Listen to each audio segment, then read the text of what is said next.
민주당 측 맥신 워터스는 더 나아가서 이 법안을 전면적인 크립토 사기라면서 재앙 법안이라고 강도 높게 비판하기도 했는데요. 그리고 이 법안이 악의적 행위자들이 법망을 빠져나가도록 허용될 수 있다라고 강도 높게 경고하기도 했습니다. 이런 비판들은 앞으로 상원 심의에서 어떤 수정 조항이 논의될지에 대한 힌트를 주는 것 같습니다. 구체적으로 탈중앙화 기준, 그리고 인증 심사 절차라거나 사기 방지나 악용 방지 장치가 강화되는 등 좀 더 보수적인 방향으로 수정이 이루어질 가능성이 있다고 생각이 들고,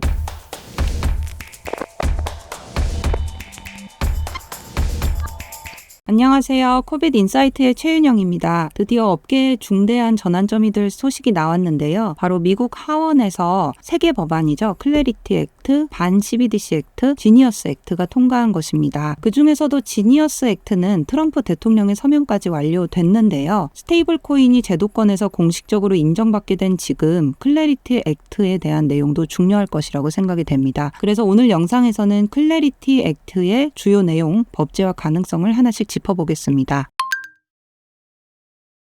미국에서 이른바 크립토 위크가 있었던 것 여러분들 다 잘 알고 계실 텐데요. 오늘 영상에서 다룰 클래리티 액트는 하원을 통과해서 상원으로 넘어간 상태입니다. 이번 입법 러시는 그간 불명확했던 미국 내 가상자산 규제에 처음으로 명확한 틀을 제시하는 전환점이 될 수 있다는 평가를 받고 있습니다. 수년간 크립토 산업은 SEC와 CFTC 중 누가 규제 권한을 가지는조차 불분명했는데요. 이러한 혼란은 시장 전체에 큰 리스크로 작용해 왔습니다. 클래리티 액트는 이 문제를 해결하기 위해서 제안된 법안인데요. 단순히 새로 생긴 게 아니라 기존에 논의됐던 FIT21이라던가 루미스 진리 브랜드 법안 등의 내용을 통합한 형태입니다. 이전 법안들은 사실 회기 종료 때문에 통과되지 못했지만 무엇이 증권이고 무엇이 상품이면서 어떻게 이용자를 보호할 것인가 라는 핵심 이슈를 조명하는 데 기여한 바 있습니다. 클래리티 액트는 증권 명확성의 원칙을 바탕으로 탈중앙화 요건, 셀프 커스터디 기준 등을 추가해서 규제와 혁신 사이의 균형을 추구하는 포괄적인 법안으로 설계가 됐습니다. 이 법안은 294대 134라는 비교적 압도적인 표차로 하원을 통과했고요. 반 CBDC 법안과 지니어스 액트를 통해 정치권이 행동하고 있다라는 신호를 시장에 보냈다고 볼 수 있습니다. 지지자들은 클래리티 액트가 명확한 로드맵 역할을 한다고 말하고 있는데요. 반면 비판적인 시각도 존재를 합니다. 이제 클래리티 액트는 상원으로 넘어갔고 여기서 내용이 추가될 수도 있고 약간은 희석될 수도 있을 것 같습니다.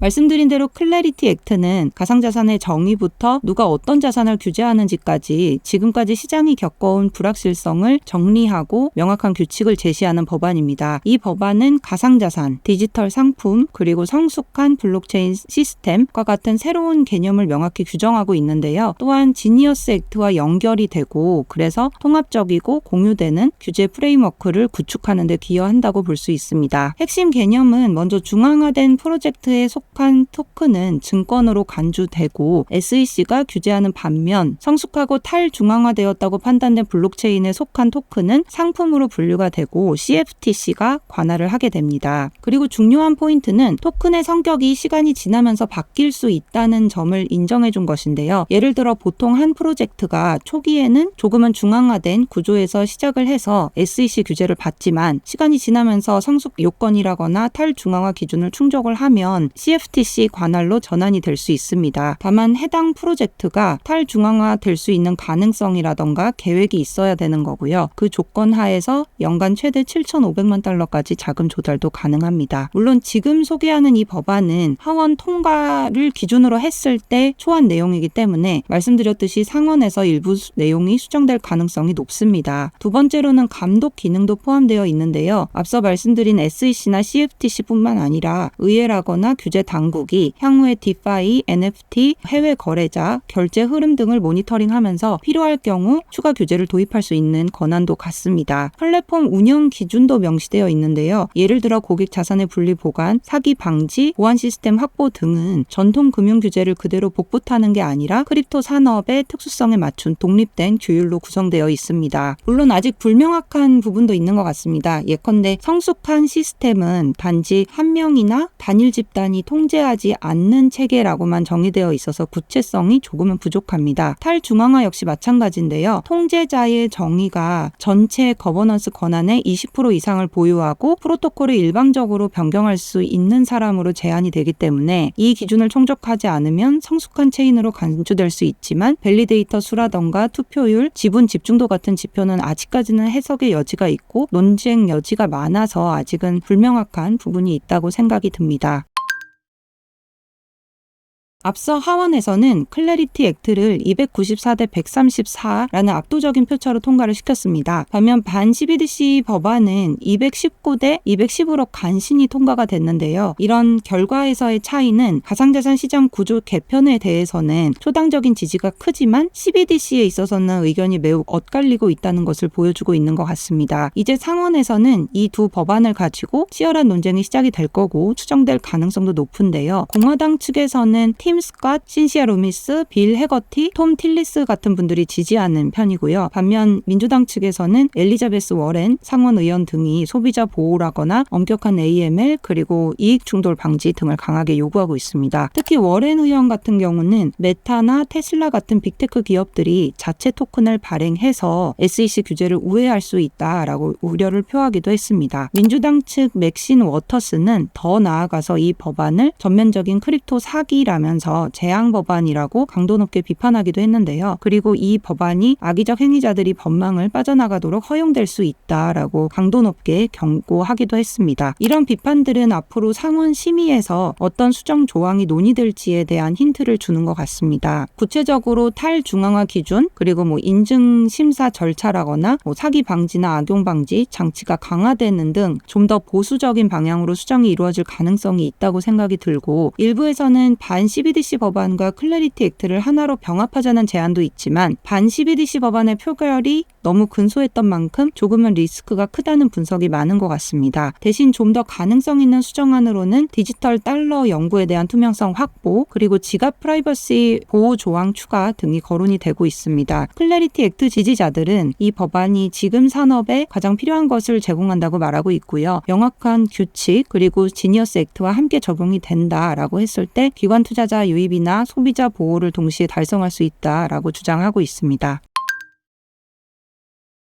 그렇다면 클래리티 액트는 실제로 언제 법으로 제정될 수 있을까요? 현재 공화당은 이 법안을 9월 내에 통과시키는 것을 목표로 추진을 하고 있습니다. 핵심은 SEC와 CFTC의 명확한 역할 정립, 그리고 셀프 커스터디 권리 보장, 그리고 탈중앙화 프로젝트에 대한 공정한 규제입니다. 하지만 민주당 쪽에서는 투자자 보호라거나 토큰화에 대한 규제, 그리고 집행력 강화 등을 더 중시하고 있는데요. 하지만 미 의회는 8월에 여름 휴회에 들어가고 9월은 예산 협의로 매우 바쁜 시기이기 때문에 클래리티 액트를 논의하고 통과시키려면 사실은 속도전이 필요합니다. 백악관 역시 지니어스 액트에 이어서 또 다른 크립토 쪽의 입법 성과를 원하고 있기 때문에 만약 논의가 순조롭게 진행된다면 9월 중 상원 소위원회 논의, 4분기 전체 상원 표결, 연말 최종 승인까지도 가능성 있는 시나리오입니다. 하지만 논의가 CBDC 관련 부칙이나 정의의 모호성으로 인해서 만약 충돌하게 된다라고 하면 법안은 2026년으로 밀릴 수도 있을 것 같습니다. 그래서 앞으로 주목해야 할 포인트는 클래리티 액트의 상원 마크업 일정 확정 여부, 디지털 달러 관련 논쟁의 향방, 그리고 클래리티 액트를 어떻게 재구성할지에 대한 상원의 입장 변화가 중요할 것 같습니다.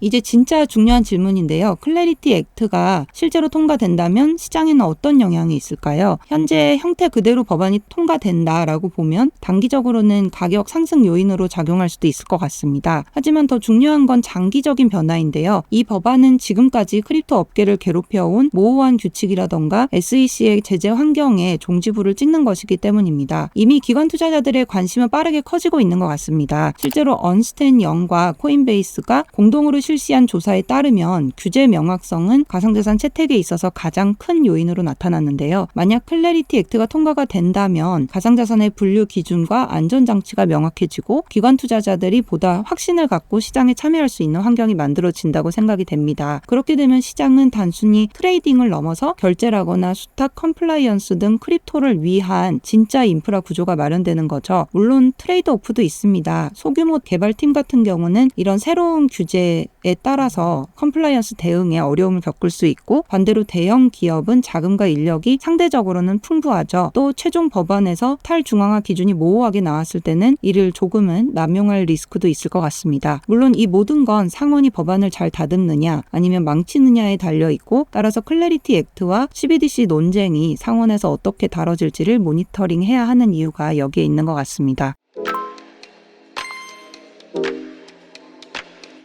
오늘 영상은 여기까지고요. 궁금하신 부분 댓글 남겨주시면 답변 드리겠습니다. 감사합니다.